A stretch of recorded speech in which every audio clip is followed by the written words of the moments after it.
नमस्ते। Beyond headlines में आपका फिर स्वागत है। मैं फिर इसलिए बोल रहा हूं क्योंकि ये चीज जब तक खत्म होके हम लोगों को भी इंतजार होता है कि आपसे फिर से कब बात होगी। और ये बियॉन्ड हेडलाइंस हम लोगों ने शुरू किया है एचडब्ल्यू न्यूज और द पब्लिक के साथ मिलके। बात चर्चा के जैसे होती है। सुजीत साहब उधर से रहते हैं, सुजीत नायर साहब, उनका एक बड़ा एक्सपीरियंस है और खास करके वेस्टर्न इंडिया ही नहीं, साउथ ऑफ इंडिया। मैं उत्तर प्रदेश और बिहार का जो सबसे बड़ा पास टाइम है और जो सबसे ज्यादा हम लोग जिसके लिए एम्प्लॉयड रहते हैं, पॉलिटिक्स। पॉलिटिक्स हम लोग सुबह से शाम तक पॉलिटिक्स पॉलिटिक्स पॉलिटिक्स करते हैं। थोड़ा वेस्टर्न इंडिया के लोग थोड़ा कारोबार की तरफ भी ध्यान देते हैं। हम लोगों के लिए कारोबार से ज्यादा पॉलिटिक्स है। तो हम लोग का फेवरेट सब्जेक्ट, इस समय इलेक्शन चल रहा है उत्तर प्रदेश में और इसलिए इस पे चर्चा जरूरी है। एक फेज की पोलिंग हो गई है, एक फेज का वोट पड़ चुका है। लोगों के अपने अपने दावे हैं। कोई कह रहा है कि बीजेपी आगे है, तो कोई कह रहा है सपा ने बिल्कुल क्लीन स्वीप कर दिया है, कोई कह रहा है नहीं BSP is also running their. अपने अपने दावे और अपने अपने तरह से लोग उसको देख रहे हैं। इसके बाद सेकंड फेज आ रहा है। मैं फर्स्ट फेज में 58 सीट्स, वो 58 सीट्स बीजेपी के लिए बहुत इंपॉर्टेंट थी। और इसलिए क्योंकि 58 में 53 बीजेपी जीती थी। जो सेकंड, अब जब हम लोग जहां पे चल रहे हैं, जिस जगह की फेज की बात हो रही है, उस फेज में 55 सीट्स हैं। अच्छा, मैं एक गलती सुधार कर लूं और एक माफी भी मांग लूं। पिछली बार सुजीत साहब बता रहे थे कि 11 जिले हैं। मैंने गलती से कहा था नहीं 9 जिले हैं। कोई 11 ही जिले थे पिछले फर्स्ट फेज में, इस बार 9 जिले हैं। तो भूल सुधार के लिए क्षमा प्रार्थी। और सेकेंड फेज में 55 सीट्स, उसमें पिछले इलेक्शन में 2017 में बीजेपी को 38 एंड एसपी समाजवादी पार्टी को 55, कांग्रेस को 2। ये जो सेकंड फेज है ना, ये समाजवादी पार्टी का one of the strongest hold है। और उसका कारण यह है कि ये वो जगह है, जैसे अगर आप सहारनपुर से शुरू करें तो सहारनपुर, बिजनौर, मुरादाबाद, अमरोहा, संभल, रामपुर, बरेली, शाहजहांपुर, ये पूरी जो बेल्ट आ रही है, बदायूं, ये पूरी बेल्ट प्राइमरली थोड़ा यहाँ मुस्लिम पॉपुलेशन का ज्यादा दबदबा रहता है। कुछ विधानसभा क्षेत्र में वो डिसाइसिव फैक्टर होते हैं और सपा ने इसलिए पिछली बार भी बहुत अच्छा किया था। मैं ये बात इसलिए आपसे शेयर कर रहा हूं कि इस बार जैसा लग रहा है कि सपा जो फर्स्ट फेज में, जैसे कुछ लोग कह रहे हैं सपा ने बहुत अच्छा किया, यहां शायद अगर अगर उसी रफ्तार से है और अगर उसी बात को मान रहे हैं तो सपा शायद सेकंड फेज को और अच्छा करने जा रही है। मैं अभी इसको यहां पे कर रहा हूं, सुजीत जी को मैं ज्वाइन करा रहा हूं। सुजीत जी, फर्स्ट फेज हो गया, now we are going for the second phase. आप वहां बैठे हैं, सबका अपना अपना परसेप्शन है फर्स्ट फेज के लिए। आपने वहां क्या सुना और क्या समझा कि फर्स्ट फेज में आपको क्या लगता है कि क्या हुआ है यूपी में? सर, एक्चुअली मैं बहुत कंफ्यूज्ड हूं। तो प्रश्न मैं आपसे ज्यादा पूछने वाला हूं बिकॉज मैं बहुत, और हम लोग बहुत कंफ्यूज्ड हैं यहां पर, क्योंकि जनरली एक फीडबैक आया है कि भारतीय जनता पार्टी जो है, इट इज, उन लोग कंप्लीट कॉन्फिडेंट है कि ये इलेक्शन उन लोग जीत पाएगी। वो नॉट ओनली दैट, उन लोग ये कॉन्फिडेंट है कि उन लोग इलेक्शन जीत पाएंगे, उनको ये कॉन्फिडेंस है कि वो शायद अच्छी तरह से एक मैसिव क्लीन स्वीप शायद करने की उनको आशंका है। तो सिंह साहब, एक्चुअली हो क्या रहा है? एक दूसरी बात, ये जो आपने पहले कहा था कि भाई वेस्टर्न उत्तर प्रदेश में आपका जो सीट है, ये जो पर्टिकुलर 58 सीट्स थी, दैट इज बीजेपी के स्ट्रांग होल्ड था, और जो दूसरा 55 सीट्स है उसमें सपा का स्ट्रांग होल्ड था। सर, मुझे ये क्वेश्चन पूछना है, अगर उनको मालूम है कि ये उनका स्ट्रांग होल्ड नहीं है, तो वेस्टर्न उत्तर प्रदेश से इलेक्शन चालू ही क्यों किया? Why was the first phase western Uttar Pradesh? Okay, मैं दोनों के प्रश्न के अलग अलग जवाब दूंगा। जो पहला प्रश्न आपने कहा कि यूपी का कंफ्यूज, देखिए दो चीजें हैं। एक चीज आई विल से कि एज फार एज जो कहते हैं ना बैटल रेडी, मतलब चुनाव लड़ने की जो जो जिस तरह से हरदम तैयार रहते हैं, वो भाजपा तैयार रहती है, इसमें कहीं कोई दो राय नहीं है। भाजपा हरदम तैयार रहती है, उसकी जो एसएमएस हैं या उसका पन्ना प्रमुख और क्या क्या, वो हरदम एक इलेक्शन मोड में रहती है, इसमें कोई दो राय नहीं। और ये भी फैक्ट है कि अगर थोड़ी कहीं मान लीजिए 19-20 है, 19-20 नहीं, अगर थोड़ी दिक्कत भी है, तो कोई भी जनरल, कोई भी लीडर कभी ये कंसीड नहीं करता है कि हमें कोई दिक्कत है। मैंने चुनाव, मतलब मैं सन 77 से चुनाव देख रहा हूं, बहुत से चुनाव में जो लोगों को 2000, 3000, 4000 वोट भी मिलते हैं, वो भी चुनाव लड़ने तक हम जीत रहे हैं, जीत रहे हैं। क्योंकि अगर वो ये नहीं कहेंगे तो उनके साथ के जो जो भी उनके साथ कन्वर्सिंग कर रहे हैं या जो उनके समर्थक हैं, उनका मोरल कम हो जाएगा। ये बहुत बेसिक प्रिंसिपल किसी भी सेना का भी है, किसी भी, मतलब किसी भी टीम इवेंट का है।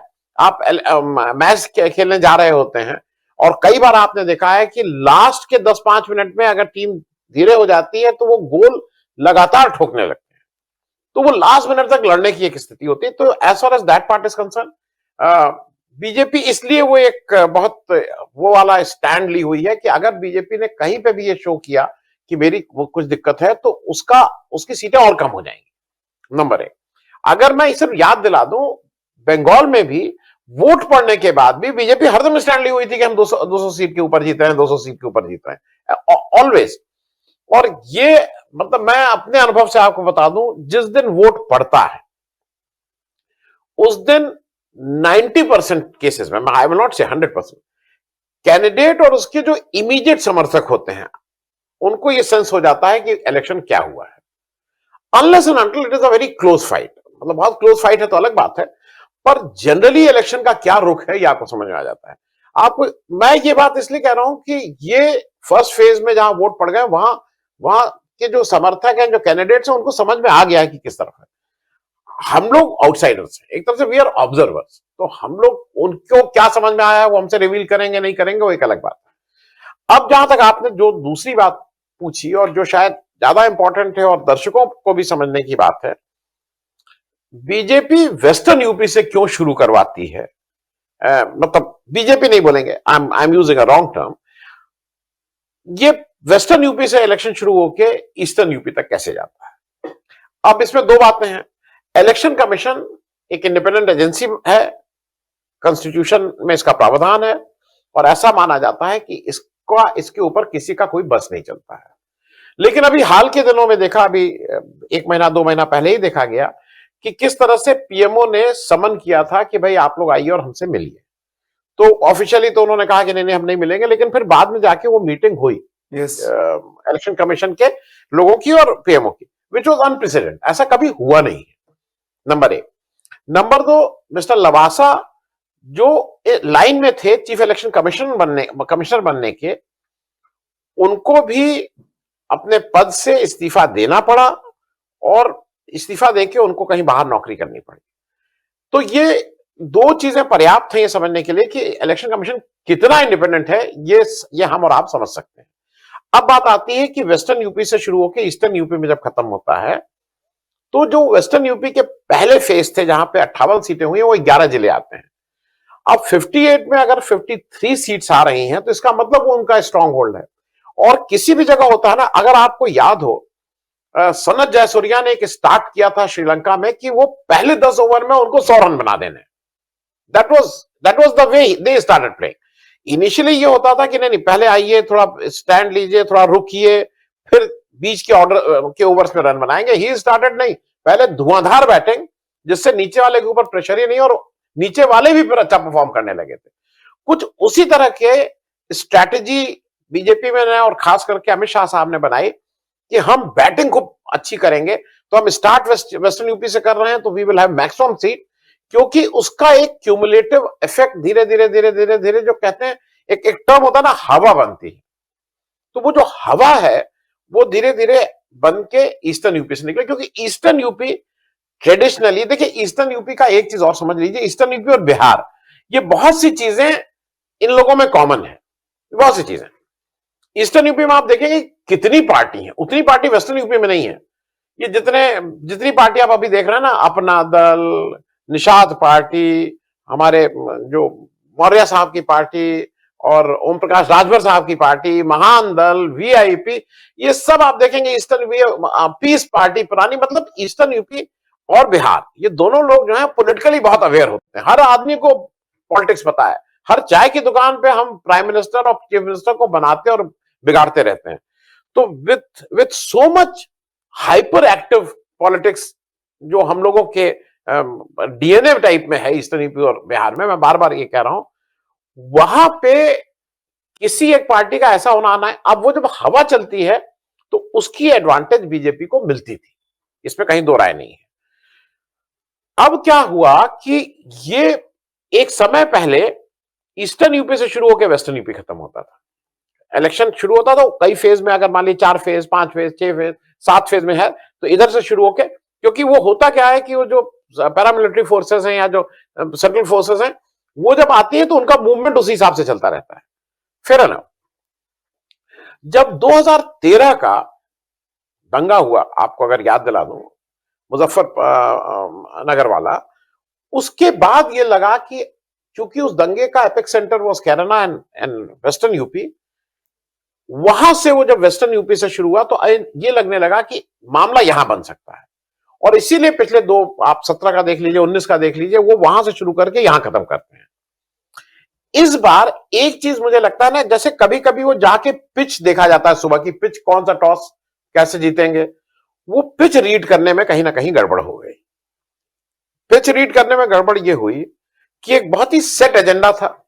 सेट एजेंडा ये था कि जाट और मुसलमान एक दूसरे के साथ नहीं वोट देते हैं, उनके बीच में रॉयट्स हुए थे, और BJP was able to set the agenda कि भाई ये जाट जो है वो हिंदू धर्म को के रक्षक हैं, मुसलमान के अगेंस्ट है, इत्यादि इत्यादि। पर इस सबको चेंज कर दिया किसान आंदोलन।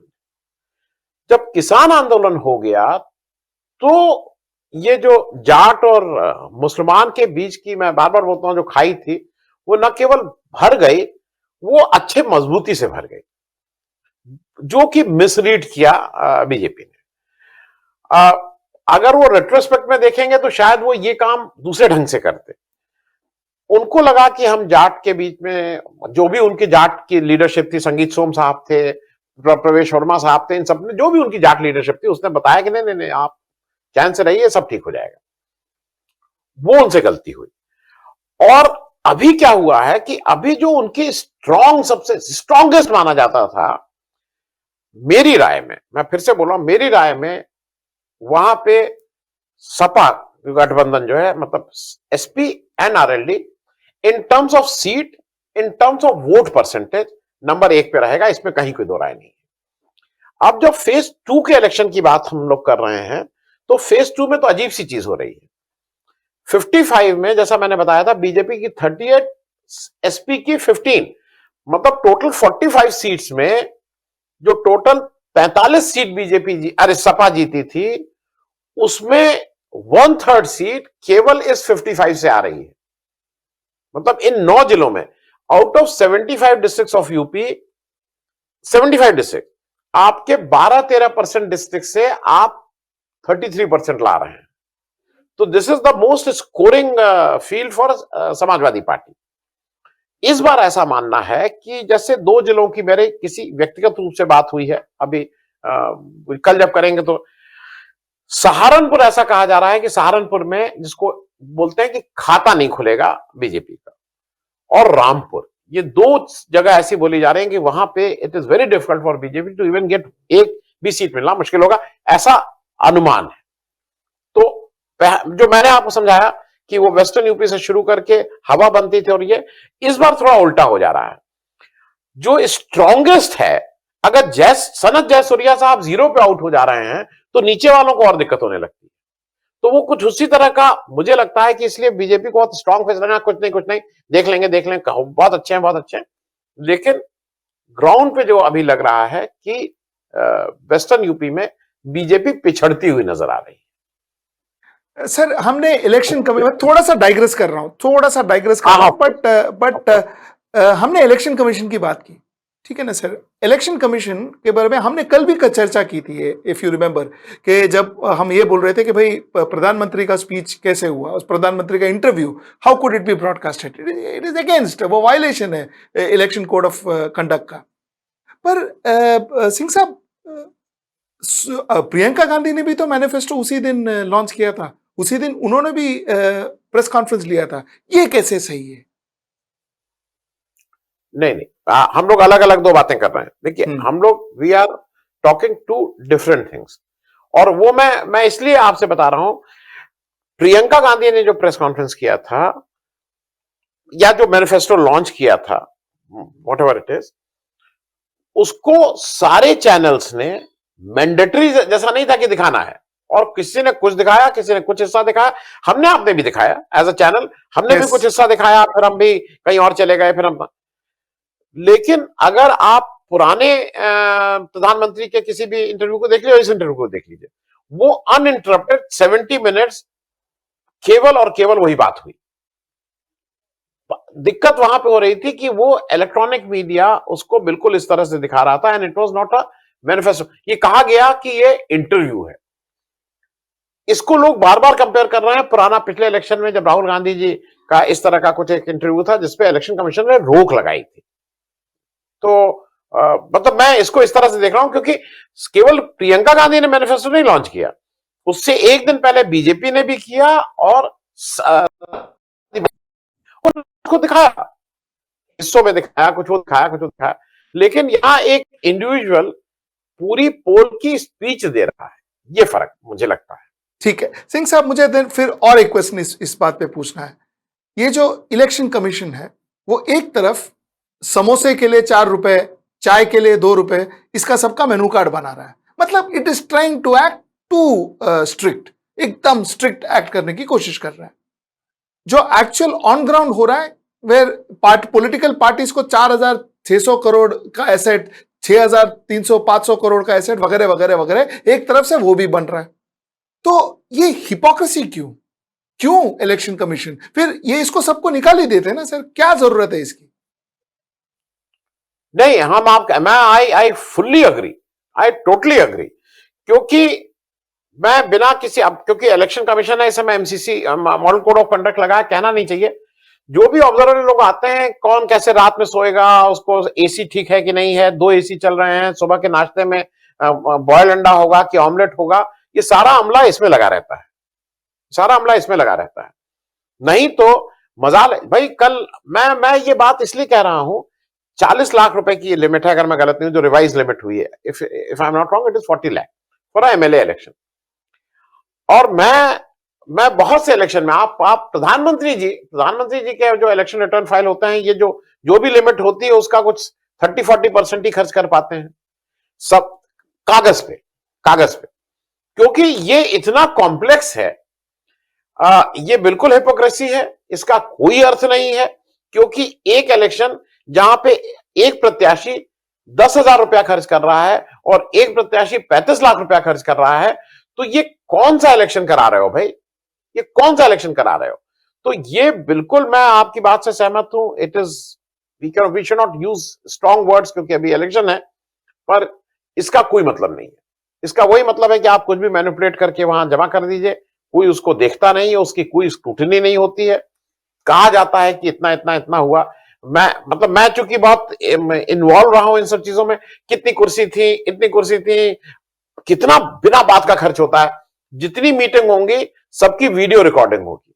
अब वो वीडियो रिकॉर्डिंग करने के लिए पूरी कंस्टिट्यूंसी में कम से कम 4, 6, 10 लोगों एम्प्लॉयमेंट मिलता है। लेकिन एम्प्लॉयमेंट हिंदुस्तान में दिक्कत क्या है कि वो जो वीडियो जो रिकॉर्ड करने फोटोग्राफर जाता है, अगर उसका 1,000 रुपया मान लीजिए एक दिन का है, तो उसमें 400 रुपया अगर वो मुझे नहीं देगा, तो मैं वो बाबू हूं कि मैं उसको नहीं, मैं उसको कर दूंगा। तो वो भ्रष्टाचार, ये तो बिल्कुल बहती गंगा है, जिसका कोई ऑडिट नहीं, जिसका कुछ नहीं, बिल्कुल। मतलब ये इस समय पूरी पराकाष्ठा पे रहता है। इसका कोई अर्थ नहीं, मैं भी इसको मानता हूं, क्योंकि इस समय देश में बहुत जरूरी है कि चुनाव संबंधित रिफॉर्म्स जो हैं, it is not only over due. अब अगर आपने नहीं किए तो मालूम नहीं चुनाव किस तरफ, किस दिशा में जा रहा है। It is long outstanding. चुनाव के सुधार होना बहुत जरूरी है, जो ये बेसिक चीज है। और आपने और एक बात बोली थी जो मुझे बहुत सही लगी, वो ये थी कि अगर कोई कंटेस्टेंट, इलेक्शन कंटेस्टेंट को अगर भगा दिया जाए या उनको प्रचार करने नहीं दिया जाए, तो ये डेंजरस है। आपने बताया था कि वो एक भारतीय जनता पार्टी कंटेस्टेंट के साथ हुआ था, लेकिन आपने बताया कि भाई ये डेंजरस है क्योंकि पैसे देके भी लोग इसको कर सकते हैं, इजंट इट? यस, देखिए, मैं हरदम उसको डिस्टिंग करता हूं। आज मेरा कहीं और भी बात हुई, वो कहने लगे नहीं, जब तक मेरा सिर्फ कहना यह है कि ऐसा कई बार हुआ, हर इलेक्शन में एक दो स्थान ऐसे होते हैं जहां के लोगों की कुछ अपनी ग्रीवांस होती है। उनको लगता है कि उनके यहां नाला बनना था, नाली बननी थी, पुल बनना था, पुलिया बननी थी, सड़क बननी थी, और जो भी था उसने कहा कि हम लोग करेंगे, नहीं हुआ। तो वो जो गांव या वो जो स्थान है, या 4 पोलिंग बूथ या 10 पोलिंग बूथ या एक वो इन टोटलिटी प्रोटेस्ट करता है कि we will not allow anyone to enter our village, irrespective. ये नहीं कि हम इस पार्टी को आने देंगे, इस पार्टी को नहीं आने देंगे। उसका एक बहुत स्ट्रांग संदेश वो देना चाहते हैं, इलेक्शन कमीशन को भी, सबको भी, और देश को भी, कि भाई ये वो स्थान है जहां पे ये जो पॉलिटिकल लीडरशिप है किसी भी पार्टी की हो, वो इस तरह की नाकाम रही है, निकम्मी है। ये मैं नहीं वर्ड यूज कर रहा हूं, लेकिन मेरी ये ग्रीवांस है। इस बार कुछ नई तरह की चीज हो रही है। लोग, अच्छा, उसका कारण भी मैं बताऊंगा कि मुझे जो लगता है क्या हुआ है। इस बार लोग जो कैंडिडेट्स हैं उनको गांव के अंदर नहीं, मतलब गांव में या क्षेत्र में घुसने नहीं दे रहे हैं। जो मैंने पहले कहा था कि वो जो बहुत खराब चीज है, ये नहीं डेमोक्रेसी में हो सकता है। गांव का प्रेशर नहीं, अगर आप मान लीजिए कहीं पे भी किसी को नहीं जाने दें, और इसमें भाई एडमिनिस्ट्रेशन कहेगा मैं क्या करूं अगर वो नहीं जाने दे रहे हैं, कुछ इस तरह का एटीट्यूड ले रहा है एडमिनिस्ट्रेशन, और सही बात है, कर भी क्या सकता है। तो ये एक, हम आने वाले समय में ये समस्या पैदा कर रहे हैं। जैसे मैं एक छोटी सी चीज बताता हूं, इसको मैं किस तरह से देख रहा हूं। आप अगर कहीं भी चले जाइए, जो एक ऐसा व्यक्ति जिसकी कोई, मतलब क्या बोलेंगे, वो काले ब्लैक कैट टाइप लोगों को लेके चलता है, और आपको किनारे धक्का देते जाते हैं। आप गाड़ी में अगर सड़क पे चल रहे हो, तो इनवेरेबली आप देखिए, आप गाड़ी से अपना किनारे चले जा रहे हैं, वो जो एक गाड़ी में पीछे 2-4 वो हथियार लगा ऐसे ऐसे करते रहते हैं। अरे भाई, मतलब अगर ऐसा ही तो ऊपर से कोई हवाई जहाज से जाओ ना, कहां छोड़ दें, कहां चले जाएं। और उनका जो जो जो जिस ढंग से वो कहते हैं, वो थ्रेटनिंग होता है, मतलब वो गाली गलौज के साथ होता है। तो हम लोग एक कौन सी व्यवस्था में जी रहे हैं? क्योंकि अगर भाई मंत्री जी छोड़ दीजिए, छोट भैये भी जो हैं, वो भी ये करते रहते हैं, वो भी ये करते रहते हैं। कुछ कुछ ऐसी बातें हैं जो शायद यहां पे कहना उचित नहीं होगा। मेरे भाई थे, वो कहते थे कि इन लोगों के लिए भाई, आदमी को, इन लोगों के लिए वो अपनी सैंडल को कहते थे कि यही काफी है, इनके लिए कोई और क्यों खराब करेगा। तो मैं सिर्फ ये कह रहा हूं कि लोकतंत्र में ये सारी चीजें एक दूसरे से रिलेटेड है। आप अगर किसी को ऐसे ऐसे करके आने नहीं दे रहे हैं, तो कल के दिन लोकतंत्र में वो भी पा रहा है, वो आपको नहीं अंदर जाने दे रहा है, कह रहा है तुम नहीं आ सकते हो। क्योंकि इलेक्शन ही एक ऐसा समय है। देखिए, मैं ये भी मानता हूं, लोकतंत्र में अगर 5 साल में नेताजी को चुनाव के लिए वोट मांगने ना आना हो, तो नेताजी क्या करेंगे, किसी भी पार्टी के नेताजी हो, ये अगर आप कभी इमेजिन करिए ना, तो आपको डर लगेगा। अगर ये इलेक्शन में एक बार हो जाए ना कि अब हमने वोट दे दिया, अब तुम्हारा काम खत्म, अब तुम जीवन भर वोट नहीं, जिसकी संभावना कभी कभी लोगों को लगती है शायद इंडिया उस तरफ बढ़ रहा है कि आप एक बार वोट दे चुके, आपने वोट मुझे दे दिया, और अब कॉन्स्टिट्यूशन से क्या मतलब है, अब आपने वोट दे दिया, अब मैं जो चाहूंगा वो करूंगा, इस तरह की मानसिकता। Coming back to your original question, मैं बिल्कुल इसको खराब मानता हूं कि एक एक लोकतंत्र में आप किसी को कहिए कि आप मेरे यहां नहीं आ सकते और आप उसको भगाइए, ये ठीक नहीं है। सिंह साहब, और एक इंपॉर्टेंट क्वेश्चन पे चलते हैं। हिजाब इशू ये बड़ा होते जा रहा है, स्प्रेड होते जा रहा है। अच्छा, फेज 1 में इसका ज्यादा प्रभाव नहीं दिखा उत्तर प्रदेश में, पर फेज 2 में क्या इसका प्रभाव होगा? देखिए, एक चीज हो क्या रहा है कि मुझे कभी कभी हंसी आती है, और अगर आप अभी व्हाट्सएप का विमर्श देखिए, या जो व्हाट्सएप यूनिवर्सिटी की बात देखिए, तो पिछले 4-5 साल से कहा जाता है हिंदू खतरे में है, जो 80% है वो खतरे में है। तो ये जो बेसिक थ्रेटनिंग है ना, वही उसकी लॉजिक ही मुझे नहीं समझ में आती है, पहली चीज।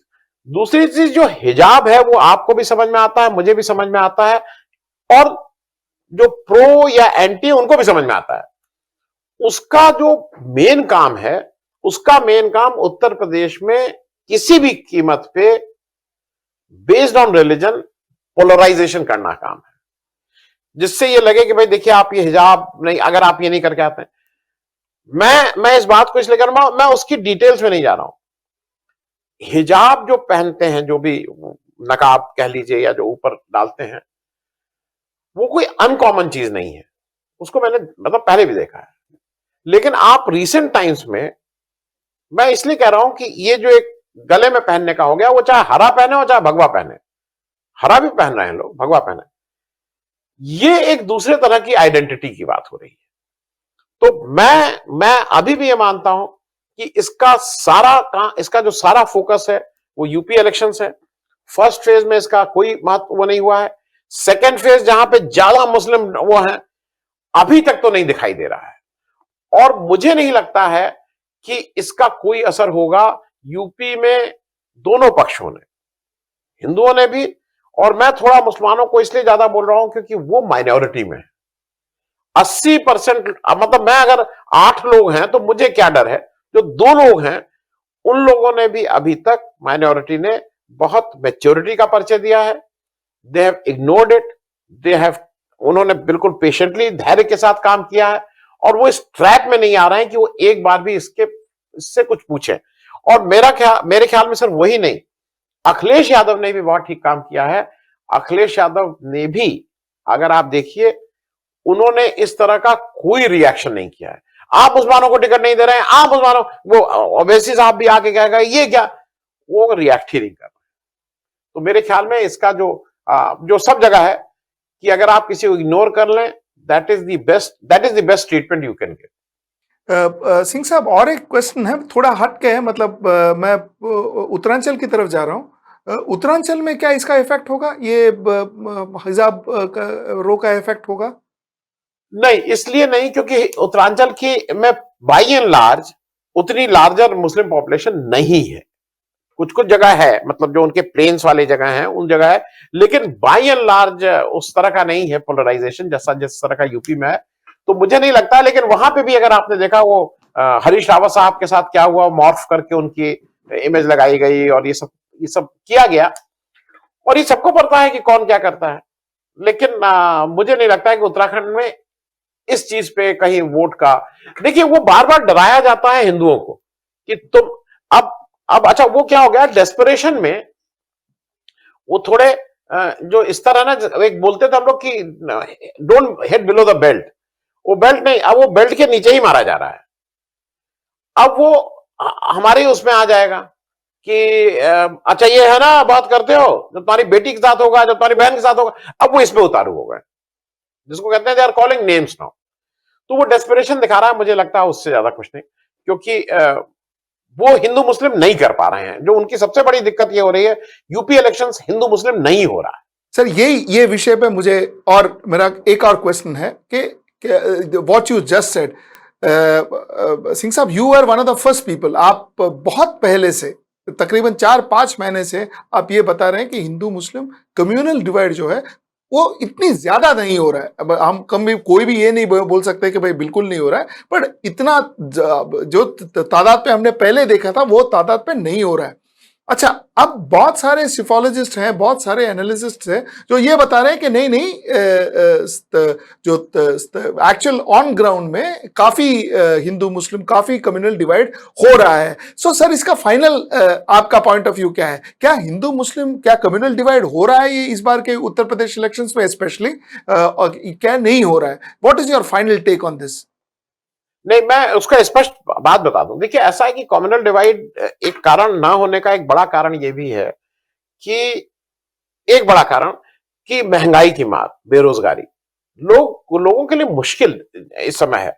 ये जब सरकार खुद एडमिट कर रही है कि मैं यहाँ 80 करोड़ हिंदुस्तान में 80 करोड़ लोगों को आप भोजन प्रोवाइड करा रहे हैं, नहीं तो उसकी दूसरी बात क्या है कि हम भोजन प्रोवाइड करा रहे हैं, अगर हम नहीं कराएंगे तब क्या होगा? इसका मतलब वो लोगों की ये स्थिति आपने कर दी है कि उनको, आप जिसको कहते हैं ना, 2 जून की रोटी नहीं मिल रही। अब बात आती है कम्युनल डिवाइड की। मुझे मालूम नहीं आप महाराष्ट्र में या केरल में या कहीं पे भी आपका गांव से कितना वास्ता है या गांव से डायरेक्ट कनेक्ट है। एक हम लोगों क्या यूपी में एक गांव में चौकीदार नियुक्त किया जाता था, उसको लाल रंग का एक वो रहता है, साफा। और पहले क्या था कि पहले चूंकि पुलिस स्टेशन थोड़े दूर होते थे, तो गांव में अगर कुछ भी ऐसा हुआ तो वो चौकीदार वॉज दी फर्स्ट, मतलब as a representative of police के अधिकार नहीं थे, लेकिन वो पुलिस के रिप्रेजेंटेटिव के तौर पे वही पहला आदमी था, और वो वहां की पंचायती नियुक्त करती थी जनरली। तो एक बहुत पुराना ये था कि अगर आपको गांव में चोरी चमारी ये सब रोकना है, तो जो गांव का सबसे पुराना चोर है या जो सबसे वो है, उसी को बना दो चौकीदार। हम लोगों ने स्कूल में भी ये देखा है, कई बार मॉनिटर वो बनता था जो सबसे बदमाश होता था, और उसका एक बेसिक रूल ये है कि जब चोर को ही आप बना देंगे तो चोरी रुक जाएगी। तो अभी बार बार एक बड़े लीडर एक पार्टी के कह रहे हैं कि अगर हमें वोट नहीं दिया तो यहां पे दंगा होने लगेगा। अरे भाई, दंगा तुम ही कराते हो, तो इसलिए तुम्हारी सरकार है तो दंगा नहीं हो रहा है, जब तुम आ जाओगे तो तुम फिर दंगा कराने लगोगे। तो मैं इसको इस तरह से देख रहा हूं कि कॉमनल डिवाइड, पेट की आग, बेरोजगारी, ये ज्यादा बड़े इश्यूज हैं जिससे जिससे आम आदमी अब त्रस्त हो गया है, उसको वो दुखी हो गया है कि भाई करते करते थक गए। दूसरा, राम मंदिर वॉज वन इश्यू जिसको बहुत हुआ था कि ये लग रहा था कि राम मंदिर अगर नहीं बना तो बिल्कुल वो हो जाएगा। अब राम मंदिर भी बन गया, तो अब वो कोशिश कर रहे हैं कि किसी तरह से मथुरा, काशी, विश्वनाथ ये सब करें, लेकिन वो वाली बात बन नहीं रही है। देयर इज एफर्ट, बट वो बात नहीं बन रही है, इसमें कहीं कोई दो राय नहीं। सिंह साहब, और एक क्वेश्चन जो इसी के रिलेटेड है, ये जो फ्री राशन दिया गया था ड्यूरिंग कोविड, जो सोशल वेलफेयर जो स्कीम्स थे उत्तर प्रदेश के, फ्री राशन, फ्री सिलेंडर, क्या उसका फायदा योगी सरकार को मिल रहा है?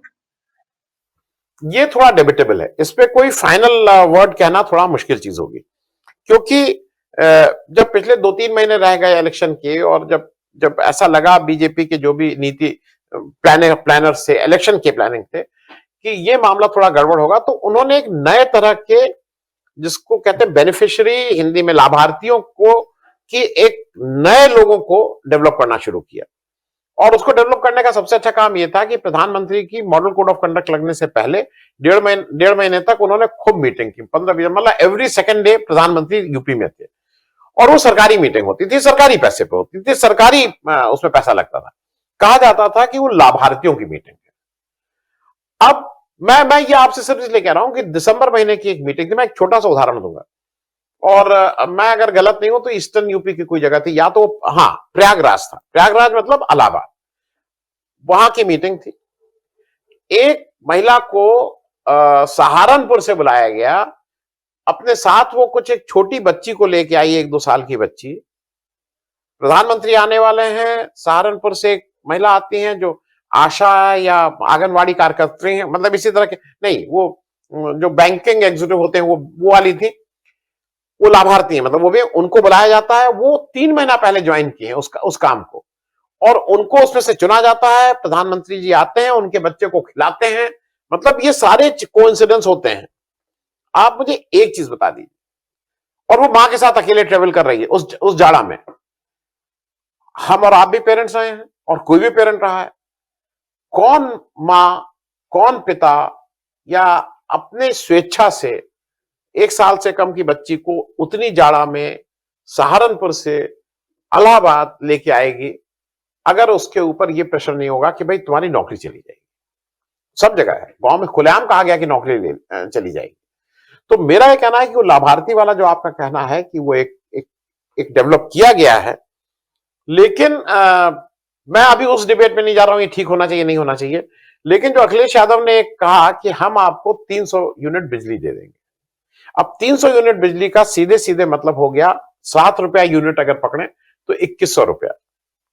तो अब आदमी को लगता है कि अच्छा ये तो है ही, वो मिलेगा।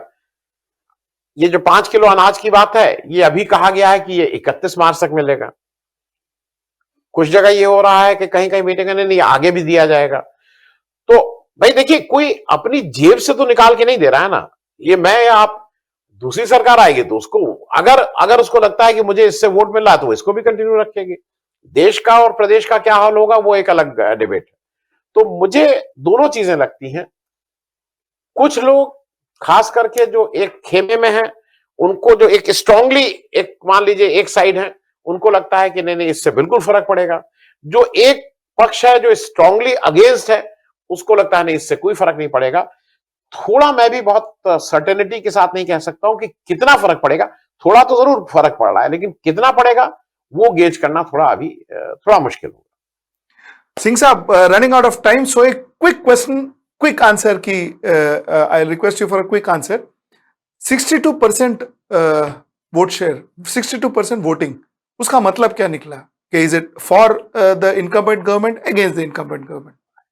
देखिए, दो चीजें बिल्कुल क्लियर होती हैं। कभी भी कोई भी सरकार में, मतलब कोई भी इलेक्शन में अगर एकदम से ज्यादा वोट पड़ते हैं या कम वोट पड़ते हैं, दोनों सूरतों में, तो उसके दो कारण, खास करके जब ज्यादा वोट पड़ते हैं, उसके दो कारण हो सकते हैं। या तो लोग किसी एक के पक्ष में ज्यादा वोट, उससे खुश होके कि भाई हमें इसको जिताना ही जिताना है, उसमें जाके वोट दे रहे होते हैं। या इसका 180 डिग्रीज ऑपोजिट, कि मुझे इसको हराना ही हराना है, और लोग इतना तंग आ गए हैं कि भाई अब मैं जाके वोट दे दूंगा। ये दो चीजें एक्सट्रीम होती हैं। अब ये समझना कि इसकी वजह से क्या हुआ है, पिछली बार से शायद 1 या 2% वोट कम पड़े हैं पिछले इलेक्शन से, जो 2017 का इलेक्शन था। 1 या 2% वोट कम पड़ने का एक मतलब यह है कि कुछ लोगों के मन में वोट देने के प्रति उत्साह नहीं है।